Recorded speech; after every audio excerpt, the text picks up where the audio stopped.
mean, this is just asking for, like, different things, right? Like, yeah, no, I'm staying the same. This is me.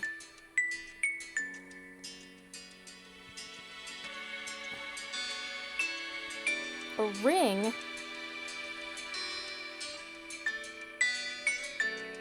A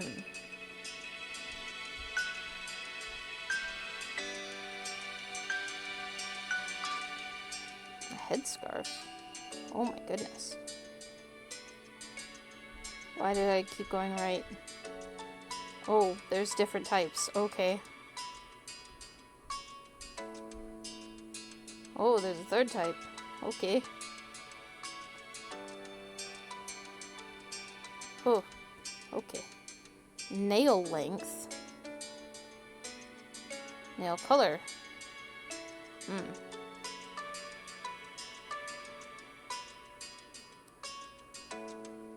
Nose ring.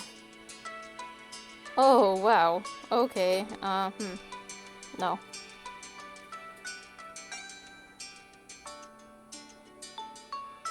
Change page.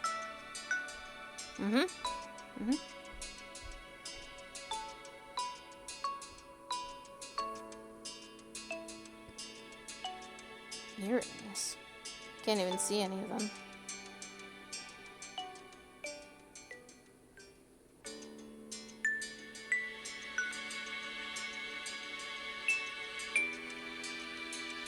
Yeah, okay, done.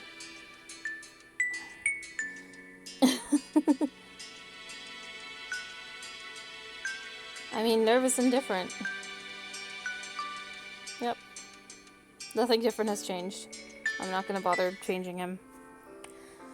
The start of classes ended the relaxed, free days of summer. It didn't take long for you to get back into the swing of the school year routine. Schedules and homework became the new normal. Derek wasn't around nearly as much. With school and after-school activities, there weren't many opportunities for him to take the trip out to your neighborhood. Sometimes you'd hear that he was at a training camp or something like that, but you weren't always sure what he was up to.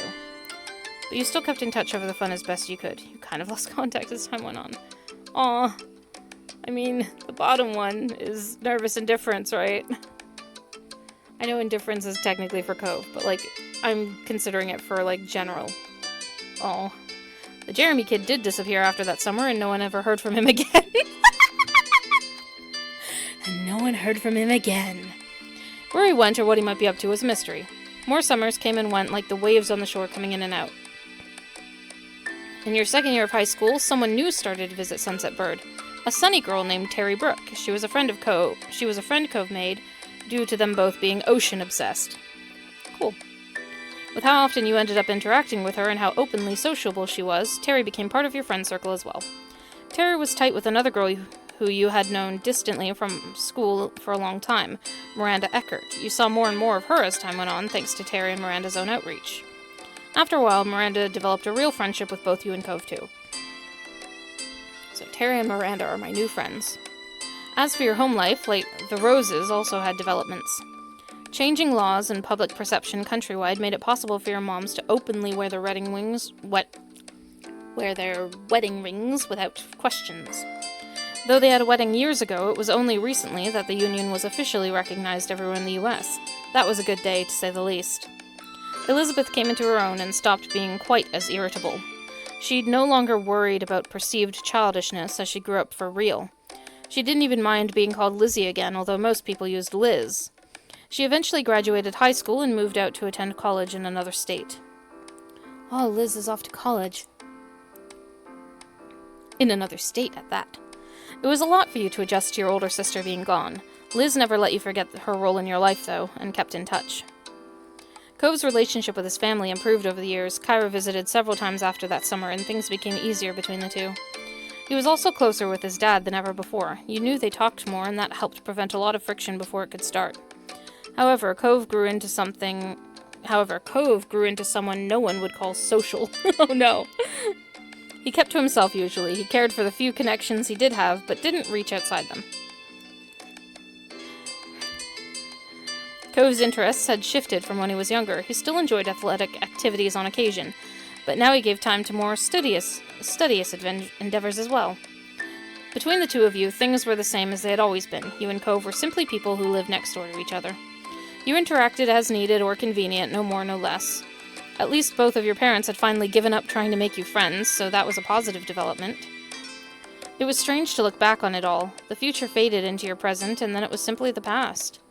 Even the most fundamental parts of your life couldn't last forever. You felt that the most pointedly the day you inevitably graduated high school. It was over, and you would not be going back ever again. From now on, what came next was your choice. You would be directing your own life. That was where you were currently, the summer after school had ended, the first summer of true freedom. What used to be a reprieve from the typical was now going to be your first step into adulthood. One fine summer morning, you took in what had become a very special scene, the whole family having a meal together. Aww! Aw, Lizzie's beautiful. Big sister Liz still hadn't lived at home full-time for a couple years, but she arrived last week to spend the season here since it was an off semester for her. She wanted to make sure she was in town because you had now also graduated from high school, so who knew how much rarer these moments would become in the future. You watched on as Liz laughed good-naturedly over a comment Mom made. Her Elizabeth-only mindset had only been a phase. Nearly any nickname was welcomed at this point in her life. Strangely, even though she'd moved away, you lately felt closer to her than you had in a long time. You idly scooped up more of your breakfast and chewed absent-mindedly. You were a vegetarian, you were vegan, you were a pescatarian, you were a pollitarian? You were a picky eater. You generally ate whatever. I mean, I'm still gonna stick with vegetarian. And the meal you had reflected that. Your moms were happy to make food that fit your needs, along with dishes for themselves that didn't. Though you often made your own food nowadays. But it wasn't only you who had a diet that excluded certain things, as Liz had been vegetarian for a while. Oh, wow. Okay. Conversation had gone on idly without you fully taking in the words until your ears were piqued when Ma started on a bit of town gossip. And so that's how I heard the news. Alright, now stop burying the lead and tell us, what is this so-called news? Ma giggled as she cast a look across the table, satisfied that she had everyone's attention. Well, it turns out the Donnells won't be renting out the condo up the street as per Sunset Bird tradition, for the first time in what must be nearly 2 decades. A chorus of gasps and shocked expressions were had all around. After the initial shock, your eyebrows pinched.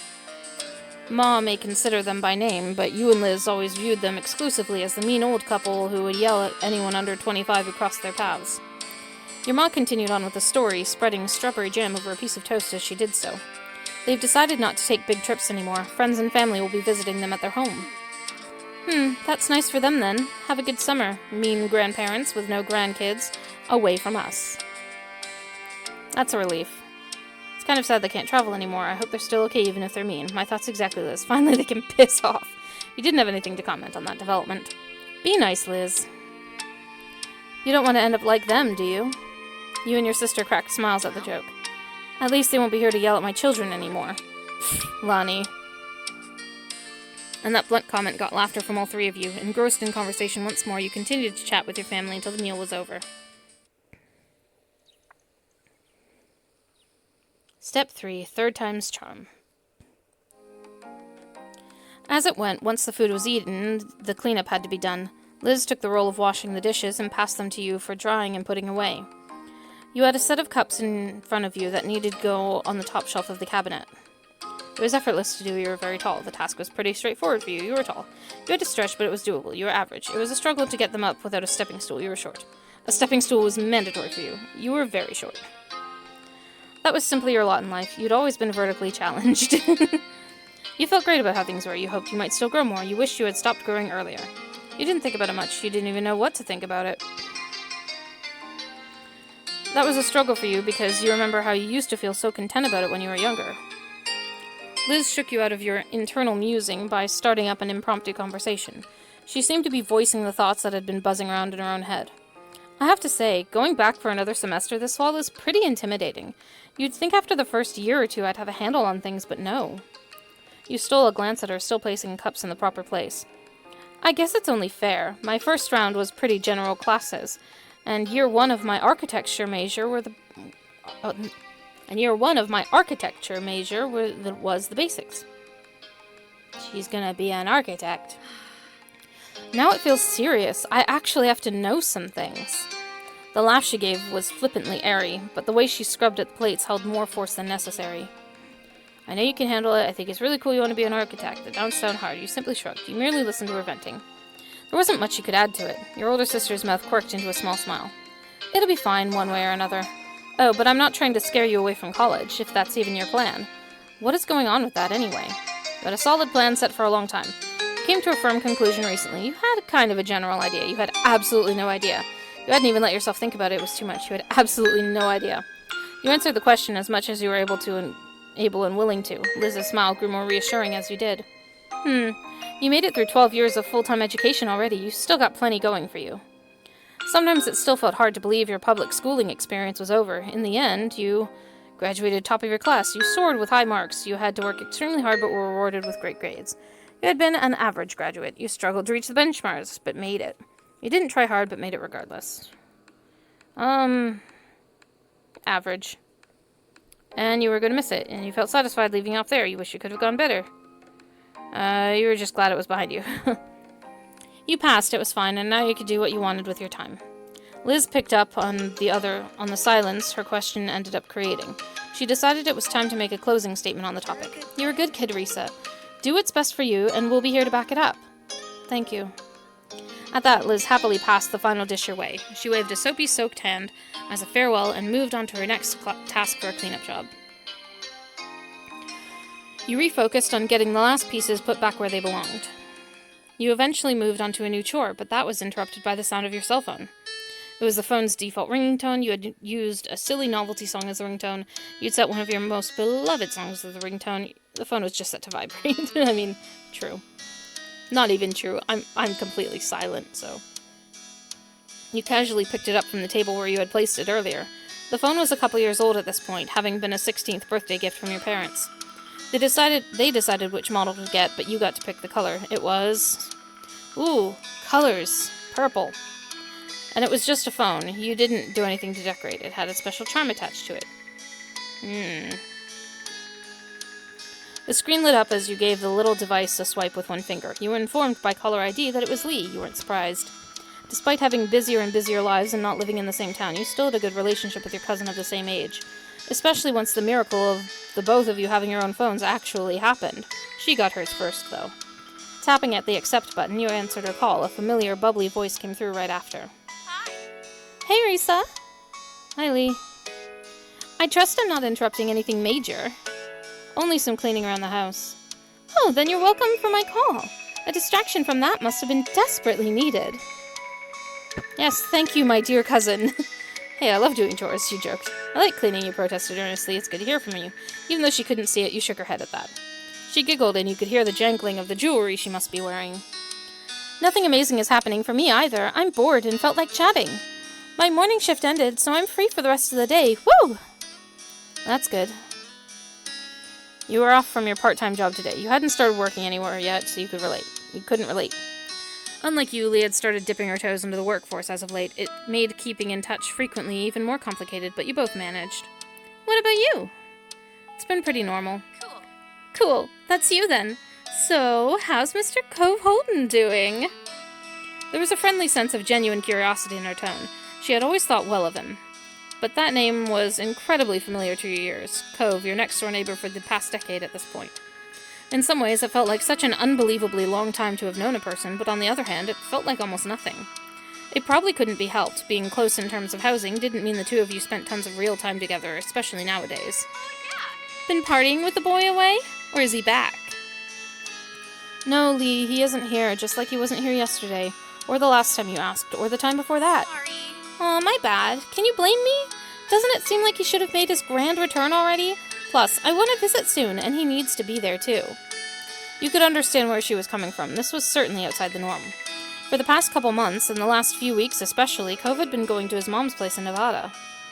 Your mind began to drift back in time to all the prior trips he'd taken to visit her. Almost every year, he'd simply gone for a while and then he'd be back. It wasn't something you minded or noticed much, usually.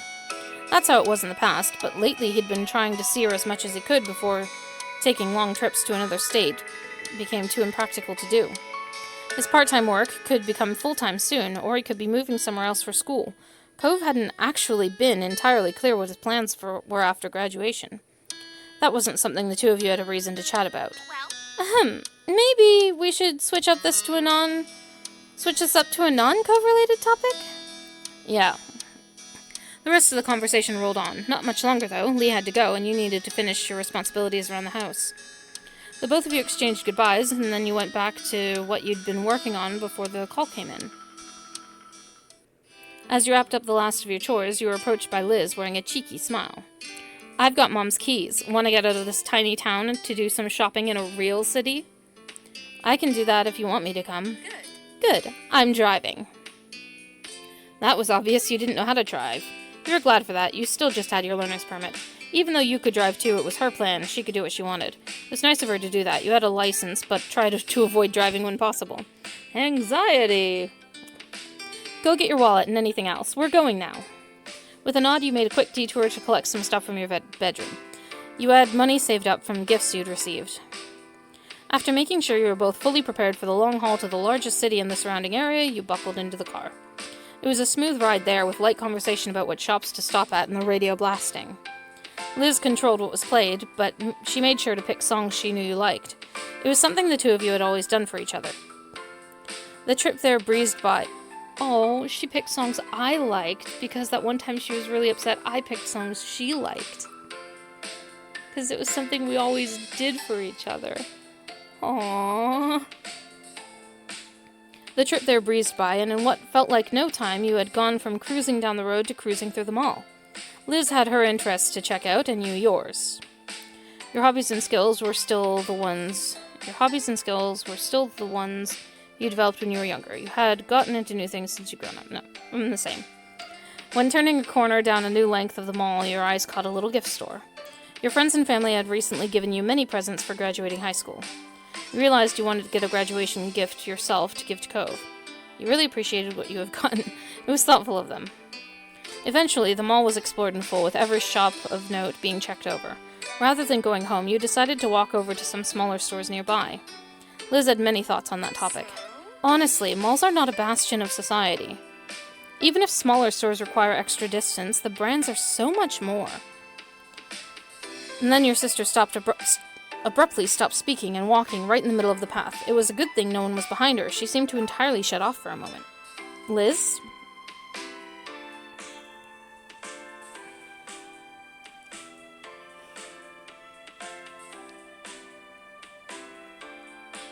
The attempt to catch her attention was unsuccessful. Something else had all her focus. Before you could puzzle out what might be happening, she began to mumble out of the corner of her mouth. Risa, don't draw attention, but look. What? With a harsh whisper and a subtle jerk of her head, she urged you once more. Look! You followed her gaze as best as you could to a large bunch of colorful teens strolling down the same path. Okay. You faced back over to your sister with a confused expression and an unspoken question. What were you supposed to be seeing? Risa? Doesn't one of them seem familiar? She was practically bouncing at this point, so you looked to the group over again, and this time you saw what she was seeing. Ah! Oh, this baby! Amongst the collection of strangers was brown hair, gray eyes, and lots of freckles. That's Shiloh! Our Shiloh, from when we were kids! Yep, that was definitely him. I can't believe it. He's honestly just there. That's hilarious. That's incredible. Oh, but how do we talk to him? We'd have to pull him away from all those people, and what if I'm wrong?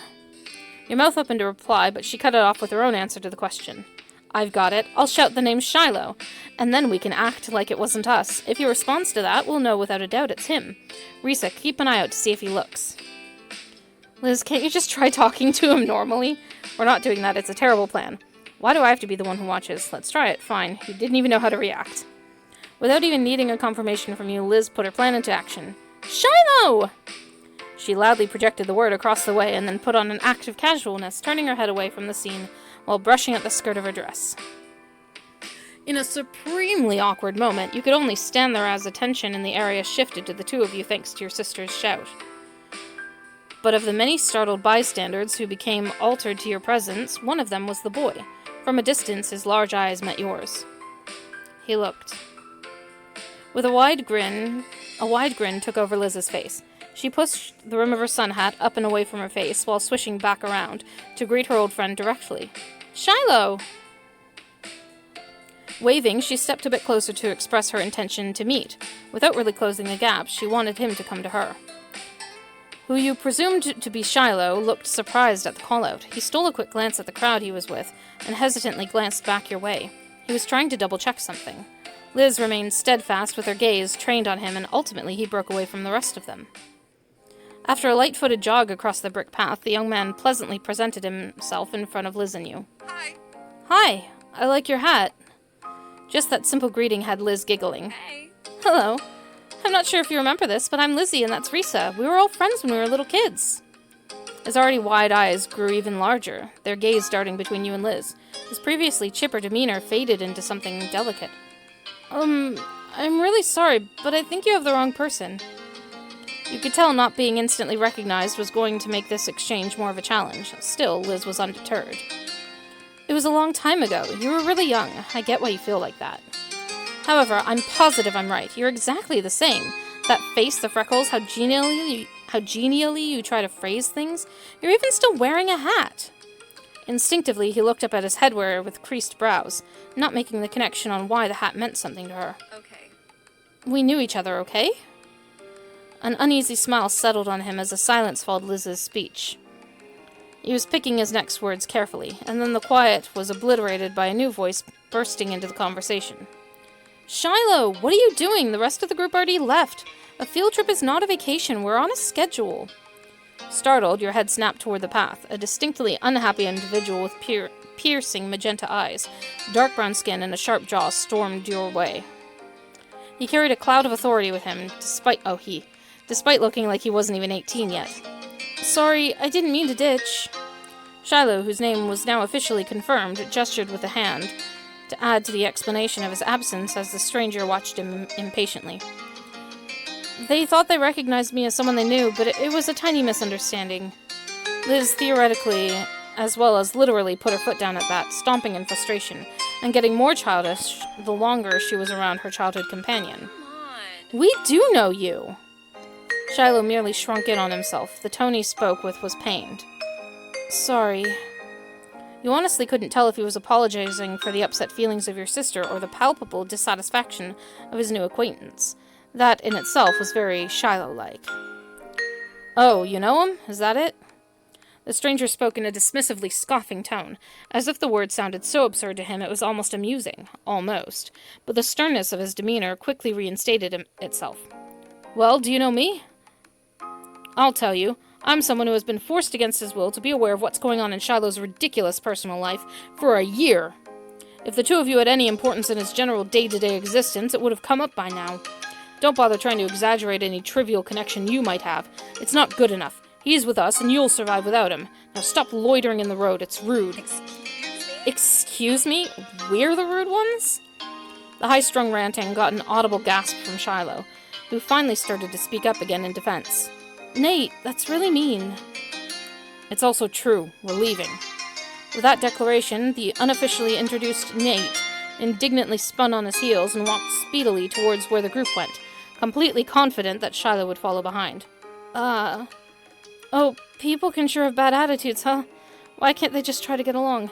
It's not hard. Don't worry, though. I bet you won't have to deal with him again. And I'm sorry I can't stay to talk to you, but I hope you have a really nice life. Bye. Bye! And that was it. His final parting words given. Shiloh left the two of you behind to catch up with his own life that he had to go live.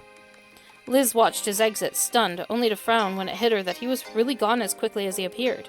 It happened so fast you hadn't even been able to get a word in. She sighed, all the energy she built up releasing with the breath. I could have told him his last name was Fields. His birthday was October 30th. That would have proved it, but no. I'm sorry, Liz. Wow, Shiloh grew up to be dumb. You were left feeling equally deflated. Whoever Nate is, he sucks. Well, damn. Couldn't help but laugh. Why would I laugh? That could have been a nice moment, and instead it was disappointing. Aren't you gonna go after him? Liz merely shook her head, pushing off childish thoughts. I think we can leave it there, thanks. He's in the middle of a high school field trip.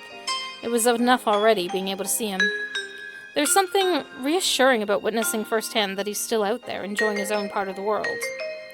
Though, if given the chance, I could definitely have a few words with him about the company he's got. She laughed, but you could tell there wasn't much humor to it. She was mad at the guy, even if she was happy to let Shiloh go. Maybe they're only with each other because of the trip, and it's not usually how things are. True, we can only hope the same for him as he did for us. Have a nice life, Shiloh. You didn't have anything left to say. Liz smiled at you. It had the self-confidence you knew so well from her. Come on, kid. Let's finish up our own trip. Yeah. No matter how either of you really felt about the occurrence, it was something you simply had to accept. People you know just disappear and reappear in the most unexpected ways. The two of you enjoyed what remained of your outing until it was time to return home. By the time you arrived back, the sun was already beginning to set. You arched your back as you stretched your arms toward the ceiling. While it had been a good day, it had enough activity to cover an entire week. Liz tried to hide a yawn behind her hands.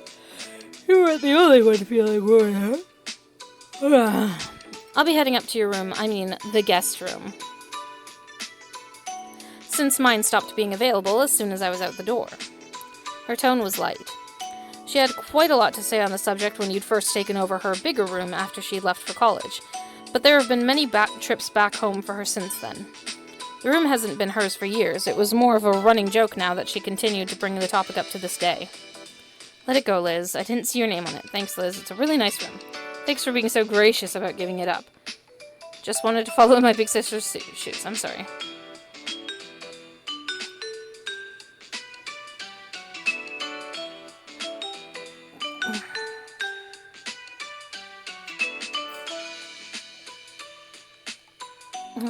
Fine. Hey, don't actually sound appreciative. That's playing dirty. A small laugh was shared between you and your older sister. You better believe you'll be back in the guest room when you've got your own place and we're both in town for a visit. We can take turns. You'll have Thanksgiving, I'll get Christmas. Sure, don't...